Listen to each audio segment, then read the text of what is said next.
3 साल की इनकी बच्ची है और ये अपनी पत्नी को आज अपने घर से भगा दिए।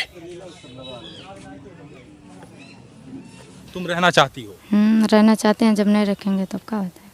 जो कांड की हो वो नहीं समझ में आ रहा है। समझ में आ रहा है तो आज दुख हो रहा है, पिता आपके रो रहे हैं, क्योंकि रो इसलिए रहे हैं क्योंकि आपका घर बर्बाद हो गया, रो इसलिए रहे हैं क्योंकि आपने अपनी पत्नी को छोड़ दिया। और पति अब क्या कह रहा है? नहीं रखने को बोल रहे हैं। पति कह रहा नहीं रखेंगे और आप नहीं चाहते हैं कि अब रखेंगे? नहीं सर, किसी कीमत पर नहीं रखेंगे। क्यों पति कह रहा है कि अब तुम्हें नहीं रखेंगे? हम गलत हैं, हम गलत हैं। वो पत्नी है अब तुम्हारी? अब नहीं है, पहले थी अब नहीं है। पहले थी अब नहीं है जी। पति अब तुम्हें भगा रहा है घर से। पति कह रहा है हमारे घर से निकल जाओ, तलाक दे दो। जब तक सामान नहीं लेकर जाएंगे तब तक यहाँ से सामान देने के लिए सामान ले लो भैया, हमको नहीं चाहिए। दहेज भी जो लिए हो सब दे देंगे सरकार। 30,000 रुपए आज बबीता के घर वालों को आपने दिया है, ये सम्मति से दिया है। समझी दिए हैं। दहेज वो लोग दिए थे, उसके बदले में वही दहेज आपने वही, हाँ वही दे दिए हैं। अब आगे क्या होगा? क्या तुम प्रभु जनी बिना पत्नी के रह लोगे? क्यों नहीं रहेंगे? याद नहीं सब राक्षस नहीं है, सब इंसान है। याद नहीं आएगी पत्नी के साथ एक सुखद पल बिताए हो, पत्नी के साथ एक यादें होंगी, पत्नी के साथ एक मेमोरी। तो याद आने के समय पर जब घटना आ जाएगी तो फिर याद खत्म हो जाएगा।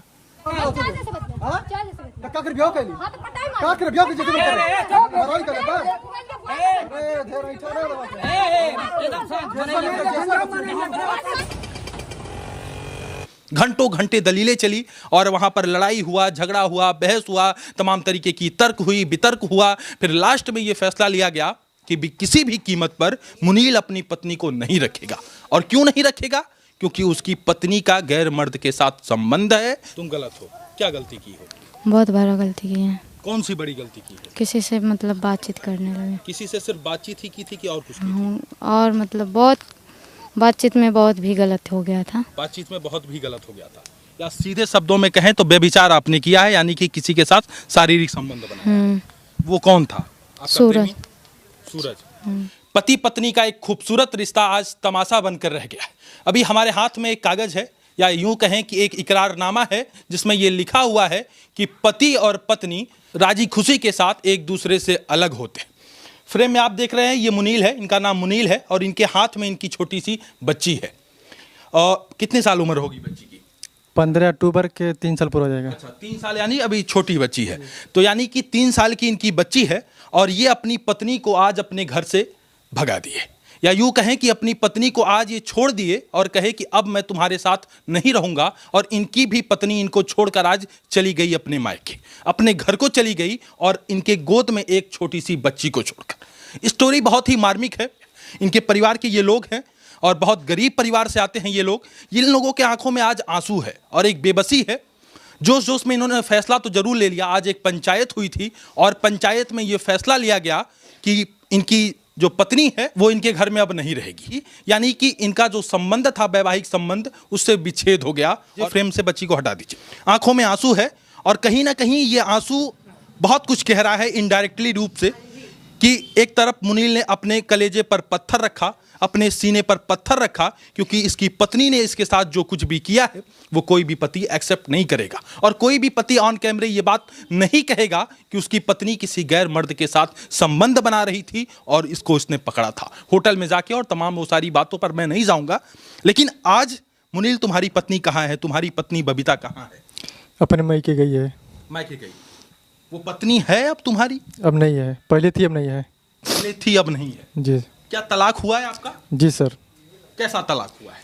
पंचों के सामने, मतलब लिखा पढ़ी सब हुआ था, पंचायत हुआ था। तो यानी कि एक पंचायत में ये फैसला लिया गया कि अब तुम्हारा तलाक हो गया, कोर्ट से तुम्हारा तलाक नहीं हुआ है। मैं यहाँ पे स्पष्ट करना चाहता हूँ, ये जो एफिडेविट है, यानी इकरारनामा है, 100 रुपए की नोटरी आप कह सकते हैं। इस पे ये इन लोगों ने इकरारनामा क्या लिखा है, क्या है उसमें, मैं आगे बातचीत करूंगा। लेकिन इनका तलाक हो गया है। तलाक पंचायत के द्वारा एक फैसला लिया गया और सर्वसम्मति से दोनों परिवार, यानी कि ये इनके माता पिता हैं जिन्हें आप फ्रेम में देख रहे हैं, और लड़की के भी माता पिता ने ये एक्सेप्ट किया कि अब जो है इन दोनों से कोई रिश्ता नहीं है। 7 फेरों की जो वादे थी उन सभी को तोड़ दिया गया, उन सभी को संपूर्ण रूप से समाप्त कर दिया गया, विच्छेद कर दिया गया। क्यों भाई साहब, सही कह रहा हूं? बिल्कुल। आज इनका पंचायत के द्वारा तलाक दिलवा दिया गया।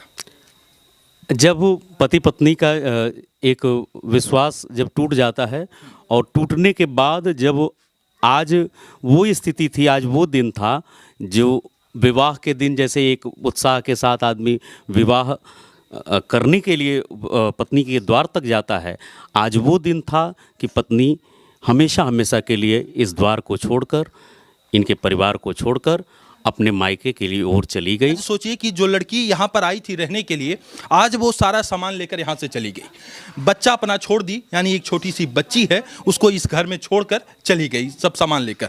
मुनील, तलाक आपका हो गया, क्या क्या शर्तें हुई, क्या क्या इस इकरारनामा में है, आपको पता है?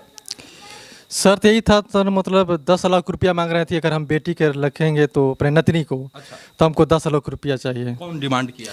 उस लड़की का पिताजी बोला। लड़की के पिता ने ये कहा कि जो है आपकी जो बच्ची है, जो आपसे पैदा जन्म ली, आपसे जो बच्ची है उसको हम तब पालेंगे जब आप 10 लाख रुपए देंगे, ऐसा डिमांड किया गया। जी सर जी। तो आप क्या बोले? तो मैंने सोचा सर, जब पंच भी बोला थी मतलब लड़की का फर्ज होता है कि अपना बच्चा स्वयं पालें स्वयं रखें। अच्छा। तो जब पंच भी रखता है, पूरे समाज भी कर रहा है, तो भाई जायज़ सा बात है, तो हम अपना बच्ची को ले लिए हैं। तो पंचायत में ये फैसला लिया गया कि अब बच्ची के भरण पोषण और उसके पालन पोषण की जिम्मेदारी आपके कंधे पर है। जी सर। आप लोग छोटी सी बच्ची का पालन पोषण करेंगे बाबू, माँ बाप बनकर? हाँ। तो ये देखिए रो रहे हैं और बहुत बहुत भावुक स्थिति है।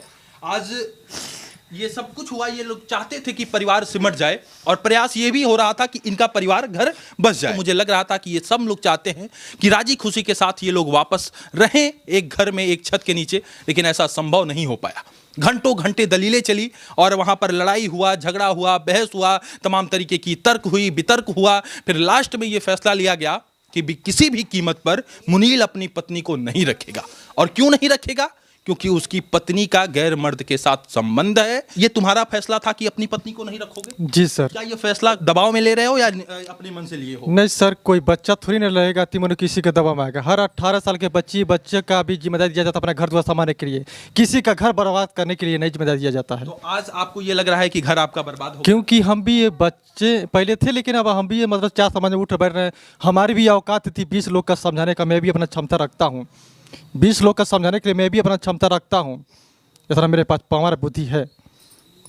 आज दुख हो रहा है, पिता आपके रो रहे हैं, क्योंकि रो इसलिए रहे हैं क्योंकि आपका घर बर्बाद हो गया, रो इसलिए रहे हैं क्योंकि आपने अपनी पत्नी को छोड़ दिया। वो पत्नी जो ये 7 जन्मों तक आप लोग फेरा होता है तो माना जाता है कि 7 जन्मों तक साथ रहेंगे, जन्मों जन्म तक साथ रहेंगे, वो शायद 2-4 साल में भी नहीं टिका, रिश्ता छोड़ दिया। नहीं, कारण क्या है, बेशा से रखने से अच्छा थी बिना मेहरारू की भी न रह जाए तो वो भी कबूल है। मुनील, क्या आज तुम्हें पत्नी की याद नहीं आ रही है? पहले था लेकिन अब नहीं आता है, क्योंकि इसलिए समय में जो कोई भी घटना आगे अगर कोई देखेगा जानेगा, इस घटने को माँ बाप पूरे नात बात पूरे टोला मोहल्ला इस घटने के जानते थे। किसी का अगर बेटी रहेगी, किसी का माँ बाप रहेंगे तो छड़ुआ भज कर छोड़ नहीं देंगे, दिन रात जहाँ मन कर जहाँ घूमे तो उसको खोजने नहीं। आज जो फैसला आपने लिया उस फैसले से आप सहमत हैं?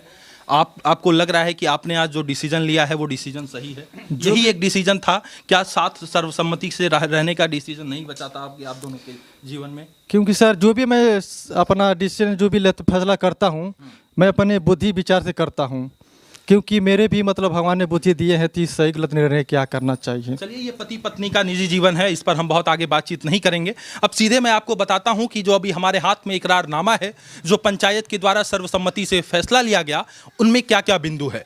पहला बिंदु ये है कि मुनील गौड़ और बबीता गौड़ का विवाह 2021 में मई 2021 में हिंदू रीति रिवाज व सामाजिक सरोकार के साथ हुआ था। यह दोनों पक्ष आपसी सहमति से अपना विवाह विच्छेद करना चाहता है। ये लिखा गया है कि पंचायत के द्वारा ये तय हुआ है। मुनील और बबीता के विवाह से उत्पन्न पुत्री जिसका नाम रोशनी है, बबीता अपने स्वेच्छा से अपने ससुराल पक्ष को सौंप रही है कि रोशनी के भरण पोषण व विवाह की व्यवस्था बबीता के ससुराल पक्ष यानी मुनील और उनके ये पिता और उनकी ये माता, इनके घर परिवार के लोग बच्ची का देख पालन पोषण, उसको पढ़ाना लिखाना, शादी विवाह जो कुछ भी होगा ये लोग करेंगे।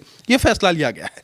और राम प्रसाद आपका नाम है तो राम प्रसाद जी के हवाले किया गया है। और ये कहा गया है कि बबीता अपने मायके से जो सामान जैसे बर्तन, बेड, अलमारी, बक्सा, अन्य सामान जो लाई थी उसे वापस ले जाएगी। इस पर प्रथम पक्ष को कोई आपत्ति नहीं होगी। यानी कि बबीता की जब शादी हुई थी मुनील के साथ तो बबीता जो कुछ भी सामान लेकर आई थी मुनील के घर, वो सारा सामान लेकर जाएगी। उसमें दहेज भी इंक्लूड है। दहेज कितना रुपए मिला था मुनील? टोटल 35,000 मिला था। कितना रुपए वापस किया आपने? मैंने 30,000 वापस किया, क्योंकि मेरा एक अंगूठी था सोने के, मैं उसको दिखाई दिया था, मुँह दिखाई, तो उसने अपने यार बॉयफ्रेंड के जो भी उसका यार अपना दे दिया था अपने प्रेमी को? हाँ प्रेमिक तो वो बोल तो 5,000 उसने खाली 5,000 रुपए उसका कट गया, तो यानी 35,000 में से 5,000 कट गया, तो 30,000 रुपए आपने दिया। 30,000 रुपए बाबा आप दिए हैं? हाँ 30,000 हाँ। अपने हाथ से दिए हैं? हमारे बड़का आप दिए हैं? थोड़ा सा आगे आ जाइए, आगे आ जाइए, फ्रेम में आइए, यहाँ पे आइए। क्या शुभ नाम है आपका? सुनील गौड़। सुनील, आप इनके बड़े भाई हैं। तो 30,000 रुपए आज बबीता के घर वालों को आपने दिया है, ये सम्मति से दिया है? समझी दिए हैं, दहेज वो लोग दिए थे, उसके बदले में वही दहेज आपने? वही दे दिए हैं। तो यानी दहेज भी ये लोग लौटा दिए हैं। और यहाँ पर ये भी है कि दोनों उभय पक्ष भविष्य में किसी भी प्रकार की कोई कानूनी कार्यवाही नहीं करेगा।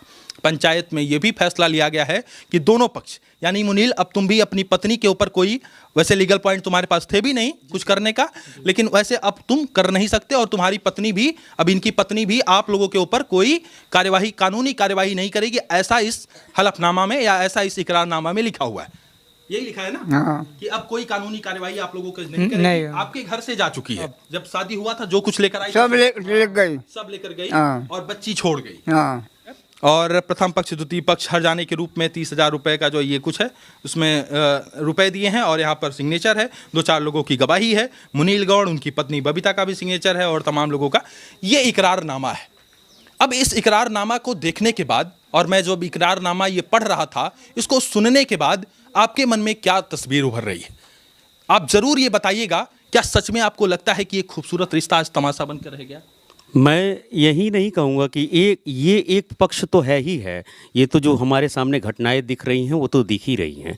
इनके अलावा जितने भी भारतवर्ष की नारियों में जो गौरव होना चाहिए था, आज उस गौरव को भंग करने की ये जो परंपरा चल रही है, ये जो पाश्चात्य सभ्यता का जो हिंदुत्व के ऊपर एक कलंक लगना चालू हुआ है, कलंक लगना चालू हो गया है, और धीरे धीरे समाज में उस कलंक का प्रभाव दिख रहा है। भाई साहब, आप ये साफ शब्दों में कह रहे हैं कि ये इम्पैक्ट लिव इन का है, यानी लिव इन रिलेशनशिप में रहने वाले का ये इम्पैक्ट, आप यही कहना चाह रहे हैं मोटी मोटा? मैं सबके लिए कह रहा हूँ कि लिविंग या अन्य जितनी भी चीज़ें, पति पत्नी का रिश्ता हिंदू सनातन धर्म में बहुत ही पवित्र रिश्ता माना जाता है, और ऐसे रिश्ते को जब इस तरीके की घटनाएं होती हैं तो इससे समाज में बहुत बुरा असर पड़ता है। और मैं भारतवर्ष की बेटियों से यही अनुरोध करूंगा कि अपने समाज का, अपने परिवार का, अपने घर का, एक राष्ट्र का निर्माण करने में भारतवर्ष की बेटियों का बहुत बड़ा योगदान होता है, और बहुओं का एक परिवार को संवारने में, एक परिवार को सुंदर बनाने में, सुसज्जित बनाने में।